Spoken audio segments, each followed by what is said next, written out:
Good morning everyone. Welcome to this video. Today again we are coming with the chapter 5, that is rocks, soil and minerals. I given you objective based worksheet. So for solving that worksheet we have to just revise this chapter again. Whatever we have learned, we will revise it. Most of the rocks are make up the earth crust are 100 millions of year old. हमने क्या पढ़ा था कि जो आपकी जो earth crust है वो रॉक से बनी है और वो बहुत पुरानी है. इट मीन्स वो मिलियंस ऑफ ईयर ओल्ड है.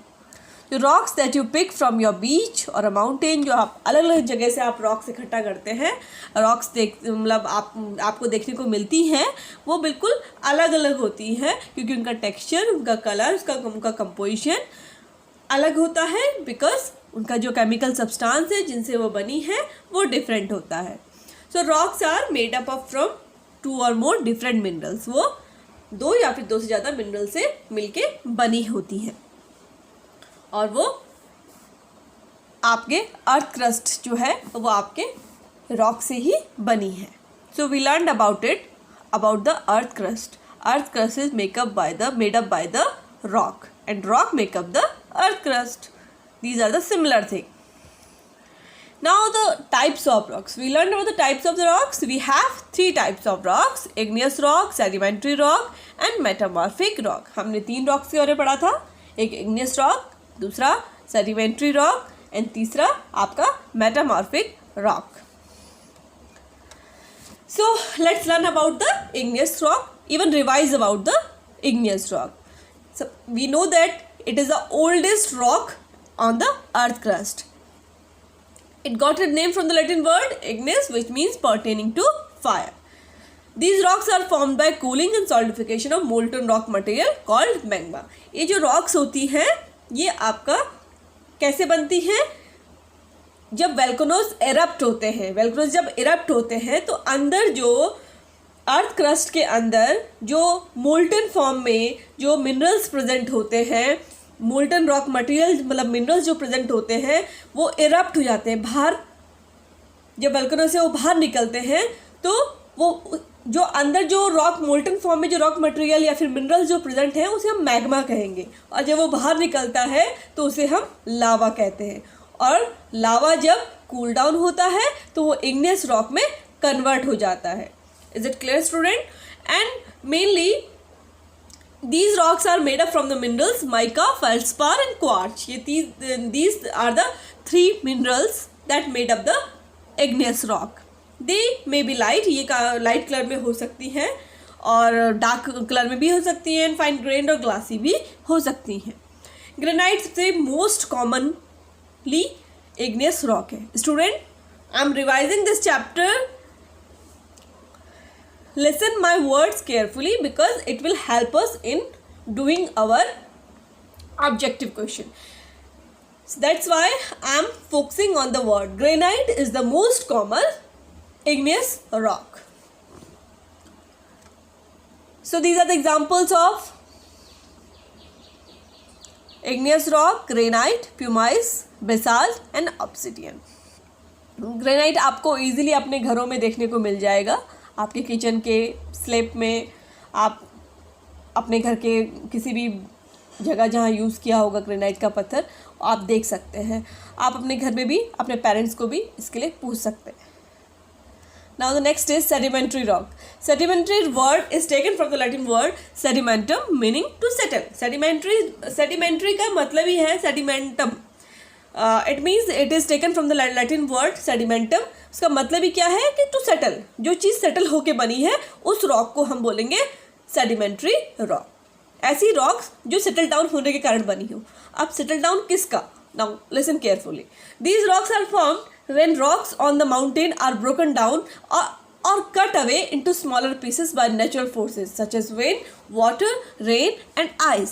ये आपकी जो रॉक्स है इनका फॉर्मेशन कैसे होता है? जो बड़े बड़े माउंटेन्स हैं वो स्लोली वेदरिंग प्रोसेस के कारण धीरे धीरे कट डाउन होते हैं, छोटे छोटे पीसेस में कन्वर्ट होते हैं और नदियों के साथ बहते हुए आपके किसी एक जगह में इकट्ठा होते हैं। और ये प्रोसेस जो डिस्पोजिशन का प्रोसेस है वो लगातार कई सालों तक चलता रहता है। और एक लेयर के ऊपर दूसरी लेयर आई, ये बात मैं कई बार रिपीट कर चुकी हूँ, तो आपको ध्यान से इसको सुनना है। एक लेयर के ऊपर दूसरी लेयर लगातार आपकी इकट्ठा होती रहेगी और टेम्परेचर एंड प्रेशर के कारण वो जो आपका सेडिमेंटम होगा, जो सेडिमेंट होगा वो हार्ड हो जाएगा और धीरे धीरे रॉक में कन्वर्ट हो जाएगा। और इन टाइप्स की रॉक्स को हम बोलते हैं sedimentary rock. So student, these are the examples of the sedimentary rock: limestone, shale, conglomerate and chert. These are all sedimentary rock. ये सारे के सारी रॉक जो आपकी सेटल डाउन होने के कारण बनती है। Now metamorphic rock. Metamorphic rock क्या है? मेटा का मीनिंग होता है चेंज एंड मॉर्फा का मतलब है किसी फॉर्म, यानी कि किसी की फॉर्म में जब कोई चेंज आता है तो उससे जो रॉक बनती है वो मेटामॉर्फिक रॉक होती है। एक्चुअली इसमें होता क्या है, ऑलरेडी जो रॉक बनी हुई है आपकी प्री एग्जिस्टिंग जो रॉक्स हैं उन्हीं में कुछ चेंजेस जब आ जाते हैं तो उन रॉक्स को हम सेडिमेंट्री रॉक कहते हैं। इवन एक मेटामॉर्फिक रॉक भी दोबारा से दूसरी एक नई मेटामॉर्फिक रॉक में कन्वर्ट हो सकती है। सिमिलरली इग्नियस रॉक भी सेडिमेंट्री रॉक में कन्वर्ट हो सकती है, मेटामॉर्फिक रॉक में कन्वर्ट हो सकती है, एंड सेडिमेंट्री रॉक भी मेटामॉर्फिक रॉक में कन्वर्ट हो सकती है। It simply define the change in the form. This change in the form take place under condition of higher pressure and temperature. High pressure and temperature के combination से, इन conditions के कारण जो changes आपके किसी रॉक में आते हैं वो आपका मेटामॉर्फिक रॉक को बनाता है। Now these are the examples of the metamorphic rock: marble, slate, genesis and quartzite. Is it clear? Now we will talk about the minerals. We will revise the minerals. Minerals वही chemical substance है जिनसे rocks बनती हैं. Minerals are the chemical substance which form the rock. All the rock are made up of minerals and the composition varies from rock to rock. Minerals are the naturally found in the form of crystal on the earth surface. तो minerals क्या है? आपके जो earth surface में present naturally मिलने वाले जो crystals हैं वो आपके मिनरल्स हैं। इन्हीं से आपकी रॉक्स बनती हैं। अब मोल्टन फॉर्म में ये अर्थ क्रस्ट के अंदर प्रेजेंट होते हैं। अब बात करते हैं मेटालिक मिनरल की। मेटालिक मिनरल्स क्या होते हैं? These are also minerals, but what is the difference? Difference is that we can extract metals from it. वो मिनरल्स जिनमें मेटल्स पाए जाते हैं उन्हें मेटालिक मिनरल्स कहते हैं, जैसे iron, gold, silver, aluminium, magnetite, iron. These are the all the example of metallic minerals. Ores क्या होती हैं? ओर्स वो मेटालिक के मिनरल्स होते हैं जिनसे आप मेटल प्रॉफिटेबल अमाउंट में निकाल सकें। तो वो मिनरल क्या कहलाएगा? वो आपका ओर कहलाएगा उस मेटल की। जैसे मैग्नेटाइट हमने पढ़ा था अभी, तो मैग्नेटाइट क्या है? मैग्नेटाइट एक ओर है किसकी? आयरन की। उससे आयरन एक्सट्रैक्ट होता है। Is it clear? Now uses of minerals. हमने मिनरल्स के यूज़ पढ़े थे। मिनरल्स बहुत काम आते हैं। हमने इवन एग्रीकल्चर चैप्टर में भी पढ़ा था कि प्लांट की ग्रोथ के लिए आपके सॉइल में मिनरल्स होना बहुत इंपॉर्टेंट है। तो these are the minerals that helps soil to be fertile. Phosphate, sulphate, nitrate, potassium, these are the useful for the plant nutrients. So many minerals exist as expensive minerals like diamond, rubies, emerald. These are all the gems and are used for making the beautiful jewelry. ये beautiful अच्छी jewelleries बनाने के काम आती हैं। कुछ minerals है, लेकिन गोल्ड हो गया, सिल्वर, आयरन, निकल, ये सारे के सारे जो मिनरल्स हैं ये उनकी मिनरल ओर से एक्सट्रैक्ट होते हैं। जो हमने ओर अभी पढ़ा था, मिनरल ओर्स वो हो गई जिससे कि वो मेटल्स प्रॉफिटेबल अमाउंट में एक्सट्रैक्ट हो रहे हैं। These metals are commonly used for making utensil. ये metals मेनली किस लिए यूज होते हैं? यूटेंसिल्स यानी कि बर्तन बनाने के लिए, कॉइन्स बनाने के लिए, वायर्स बनाने के लिए, ऑर्नामेंट्स बनाने के लिए एंड मशीन के पार्ट्स बनाने के काम आते हैं। मेटल्स मेनली इन्हीं काम आते हैं। So student, these are the use of the minerals. We learn about the rocks as a fuel. Coal and petroleum जो दो इम्पॉर्टेंट फ्यूल्स हैं जो हम यूज़ करते हैं अपने डेली वर्क में। Now coal is a black solid rock. Coal क्या है? एक ब्लैक सॉलिड रॉक है and took millions of years to form. इसे बनने में बहुत टाइम लगता है क्योंकि ये dead remains of the plants and animals से बना है। जब वो जो डेड लेआउट होता है प्लांट्स एंड एनिमल्स का वो सॉइल में मिक्स होता है, धीरे धीरे धीरे धीरे इकट्ठा होता है, तो कई हजारों सालों बाद वो अंडर टेम्परेचर एंड प्रेशर वो कन्वर्ट हो जाता है कोल में। So it is a very long process. और ये कैसे एक्सट्रैक्ट होता है? Mining from the ground, ground से माइनिंग करके इसे हम निकालते हैं। So we should conserve it because इसको बनने में इतने हजारों करोड़ों साल लगते हैं, और अगर हम इसको बहुत फास्टली एग्जॉस्ट कर देंगे तो ये हम दोबारा इसको नहीं रिसीव कर सकते। So petroleum is also fossil fuel. ये भी मतलब डेड रिमेन ऑफ एनिमल से ही बनता है, बट ये dead remains of sea animal से बनता है जो deep inside the sea soil आपका इकट्ठा होता रहता है, और ये भी इनको बनने में भी कई हजारों साल लग जाते हैं। That's why it is advised you to use your fuel intentionally. Okay, now petroleum is extracted from the rocks present under the ocean bed. You should use your fossil fuels very wisely. Now uses of coal. अब कोल की uses हमने पढ़ने हैं कि कोल कैसे क्या क्या काम आता है। Coal is use for fuel as a fuel for cooking, to produce steam in a steam engine, for making steel, drugs, plastics, fertilizer, cosmetic, dye, etc. We already learned it ना, but we are revising it. So use of petroleum के बहुत सारे use हैं। आपका diesel fuel, gasoline, ये सारे जो आपके ये सारे पेट्रोलियम प्रोडक्ट हैं जो हमारे engines of car, buses, trucks, जो व्हीकल्स है सारी व्हीकल्स को रन करने के काम आते हैं। पेट्रोलियम जेली जो है, जो पैराफिन वैक्स से मिक्स होती है, ये कॉस्मेटिक और मेडिकल प्रोडक्ट्स बनाने के काम आती है। ये भी बाय प्रोडक्ट है आपका पेट्रोलियम का। मतलब पेट्रोलियम जब प्यूरिफाई होता है तो ये सारे के सारे बाय प्रोडक्ट उसमें निकलते हैं, और जो हमारे हर तरीके से काम आता है। पेट्रोलियम पैराफिन वैक्स जो है वो कैंडल्स बनाने के काम आता है, मैचेस बनाने के काम आता है, एंड पैकेजिंग करने के काम आता है। लुब्रिकेटिंग ऑयल जो है, ग्रीस है, ये भी आपका पेट्रोलियम का बाय प्रोडक्ट है। जब पेट्रोलियम एक्सट्रैक्ट होता है, जब पेट्रोलियम को हम प्यूरिफाई करते हैं तो उससे बहुत सारे बाय प्रोडक्ट निकलते हैं, तो उसमें से लुब्रिकेटिंग ऑयल और ग्रीस भी उसमें से निकलता है। और ये सब चीज़ें किस में काम आती हैं? इंजन्स और मशीनरी में काम आती है। LPG is use as a fuel for domestic heating. LPG भी आपका पेट्रोलियम का ही बाय प्रोडक्ट है, और आप LPG घर में सबके कुकिंग के लिए यूज़ हो रहा है। Petroleum is use for to produce the plastic, drugs, detergent, ये सब चीज़ें भी, इन सब चीज़ों के काम भी पेट्रोलियम आता है। सो पेट्रोलियम एक्चुअली क्या है? पेट्रोलियम तो एक इम्प्योर मटेरियल है, जो आपका इम्प्योर फ्यूल है, जो आपका सी बेड से निकलता है, लेकिन जब उसको प्यूरीफाई करते हैं तो प्यूरीफाई करते करते करते करते उससे बहुत सारे बाय प्रोडक्ट निकलते हैं, और सारे बाय प्रोडक्ट उसके काम आते हैं। हमें फ्यूल को कंजर्व करना चाहिए वाइजली, बिकॉज मैं ऑलरेडी बता चुकी हूँ, क्योंकि हमारे पास लिमिटेड स्टॉक है, क्योंकि इसे बनने में कई हजारों साल लग जाते हैं। अगर हम इसको एग्जॉस्ट कर देंगे, इसको यूज्ड अप कर देंगे, तो क्या होगा? हमें आगे जाके इनका कोई ऑप्शन नहीं मिलेगा। तो इसीलिए हमें पॉसिबली क्या करना चाहिए? हमें ऐसी नेचुरल चीज़ें यूज़ करनी चाहिए जिससे कि फ्यूल कम से कम यूज़ हो, और अपनी मशीन्स को अच्छा रखना चाहिए ताकि उसमें फ्यूल का यूज़ कम हो। हमने सॉइल के बारे में पढ़ा था। सॉइल आपकी क्या होती है? Earth has provided you the land, live on the soil to grow a crop for your food. Earth ने क्या प्रोवाइड किया है? आपको लैंड, रहने के लिए लैंड प्रोवाइड किया है, और क्रॉप्स, अपने फूड को उगाने के लिए आपको सॉइल प्रोवाइड की है। सॉइल क्या है? रिच सोर्स है रॉक्स का, मिनरल्स का। It is also provide many vital component required for the growth of the plant. और इसमें बहुत सारे कॉम्पोनेंट होते हैं जो प्लांट की ग्रोथ के लिए बहुत इंपॉर्टेंट होते हैं। Now formation of the soil. The formation of soil is slow. जो फॉर्मेशन है सॉइल का वो बहुत स्लो है, एक बहुत ही स्लो प्रोसेस है। मतलब सॉइल को बनने में बहुत टाइम लगता है।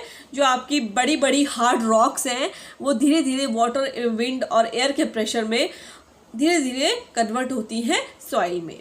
The change in the day and night temperature cause these rocks to expand. ये जो रॉक्स थी, बड़ी बड़ी रॉक्स होती हैं, ये जो दिन और रात का जो टेम्परेचर होता है उसके कारण एक्सपैंड और कॉन्ट्रैक्ट होती है। जब हीट मिलती है तो रॉक्स एक्सपैंड होती है, जब उसको कूलिंग इफेक्ट मिलता है तो वो कॉन्ट्रैक्ट होती है। तो उससे क्या होता है, रॉक्स में एक्सपेंशन एंड कॉन्ट्रैक्शन के कारण क्रैक्स हो जाते हैं। धीरे धीरे ये क्रैक्स जो होते हैं रेन, विंड एंड वाटर के एक्शन से धीरे धीरे छोटे छोटे पीसेस में कन्वर्ट होना शुरू होते हैं। और ये छोटे छोटे पीसेस जो होते हैं वो और फर्दर ब्रोकन डाउन होकर फाइन पार्टिकल्स में कन्वर्ट होते हैं और धीरे धीरे धीरे वाटर रेन के साथ बहते हुए धीरे धीरे ये बिल्कुल बारीक पार्टिकल जैसे कि पार्टिकल्स यानी कि लूज मटेरियल जिसे हम सॉइल कहते हैं उसमें कन्वर्ट हो जाते हैं। लेकिन सेंचुरीज लग जाती हैं, कई सालों लग जाते हैं, हजारों साल लग जाते हैं इसको कन्वर्ट होने में। This gradual process of the soil formation is called weathering. और जिस प्रोसेस से ये सॉइल फॉर्मेशन होता है जो मैंने आपको भी पढ़ाया उस प्रोसेस को हम कहते हैं वेदरिंग। तो सॉइल प्रोफाइल के बारे में हमने पढ़ा था। सॉइल प्रोफाइल में topsoil, subsoil and bedrock होता है। C horizon is also there but mainly we have 3 layer of the soil, topsoil, subsoil and bedrock. Topsoil में आपका humus present होता है और सब soil में आपका ह्यूमस प्रेजेंट नहीं होता है एंड बेड रॉक में आपके सारे के सारे क्या होते हैं, रॉक्स होती हैं। So now student let's come to the today's worksheet. जो मैंने आपको आज वर्कशीट दी है उस पर आ जाते हैं कि उन क्वेश्चंस को आप सॉल्व करते हैं जो हमें अभी मैंने आपको डिस्कस किया, जो मैंने आपको टॉपिक रिवाइज करवाए उसके हिसाब से इन क्वेश्चंस को हम सॉल्व करेंगे। The first question is which of the following is an example of igneous rock. इसमें से इग्नियस रॉक का एग्जाम्पल आपको देना है। I think you are all aware about it now. Basalt is the example of the igneous rock. Now the next question is a kind of igneous rock which has the gas present in it is called। वो कौन सी igneous rock है जिसमें gas present होती है? तो student pumice वो ऐसी pumice एक ऐसी रॉक है जिसमें गैस प्रेजेंट होती है। और क्यों होती है? बिकॉज ये लावा से बनती है। इट मीन जब वोल्केनो इरप्ट होता है तो उस टाइम ये जो हॉट लावा होता है उससे प्यूमाइस बनती है और हॉट लावा जो होता है उसमें गैस भी प्रेजेंट होती है। सो दैट्स वाई ये आपकी प्यूमाइस जो होती है वो लाइट इन वेट होती है because gas is present inside it. Which of the following leads to the formation of metamorphic rock. Metamorphic rock किन से बनेगी? आपको इसके आंसर में ये देना है। I think you learn about it. अभी हमने पढ़ा था कि मेटामॉर्फिक रॉक बनती है किसी प्री एग्जिस्टिंग रॉक में चेंजेस के कारण। तो ये सारी प्री एग्जिस्टिंग रॉक्स हैं, इनमें जब भी चेंजेस होंगे तो ये मेटामॉर्फिक रॉक में कन्वर्ट हो जाएंगे। So answer is all of these. Soil profile mainly consider the following layers. Soil profile में कौन कौन सी मेन आपकी लेयर्स होती हैं? आई थिंक अभी हमने पढ़ा है topsoil, subsoil and bedrock. The answer is topsoil, subsoil and bedrock. Coal and petroleum are called fossil fuel because coal and petroleum को fossil fuel क्यों कहते हैं? They are million year old क्योंकि ये बहुत पुरानी है? No, they are fuel है इसलिए हम इनको फॉसिल फ्यूल कहते हैं? नो। दे आर फॉसिल्स, क्या ये फॉसिल है इसलिए? नो।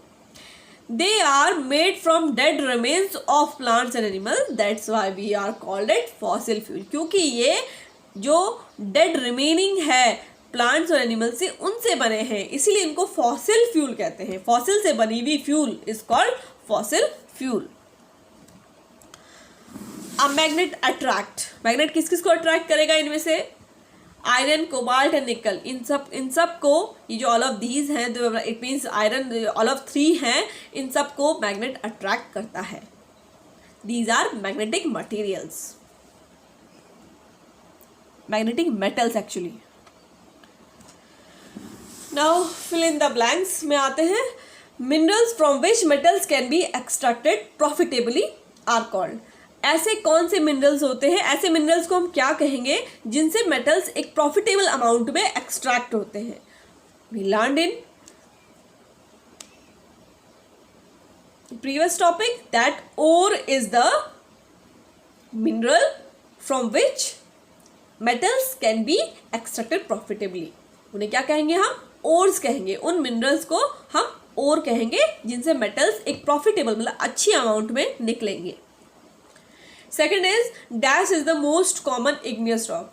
कौन सी मोस्ट कॉमन इग्नियस रॉक है? स्टूडेंट, मैंने आपको इसको रिवाइज करते हुए, इस टॉपिक इग्नियस रॉक को रिवाइज करते हुए आपको वहाँ पे फोकस भी किया था कि ये मोस्ट कॉमन इग्नियस रॉक है.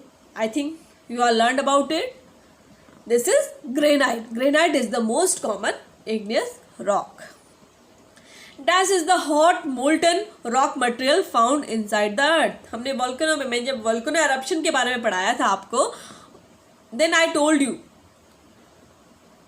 The material found inside the earth is called what? Magma. जो हॉट मटेरियल, मोल्टन मटेरियल जो प्रेजेंट है आपके अर्थ के अंदर, उसे क्या कहेंगे हम? मैग्मा कहते हैं. और जब वो बाहर निकलता है उसे क्या कहते हैं? लावा कहते हैं. So here the answer is magma. The last question is dash and the dash are the fossil fuel. This is a very simple answer. Coal and petroleum are the fossil fuel. So student, we are completed with the today's worksheet. I think you all are ready to do this exercise. First of all, you have to do it by yourself and then you will see the answers. Thank you student. Keep doing your work and be ready for your upcoming exam.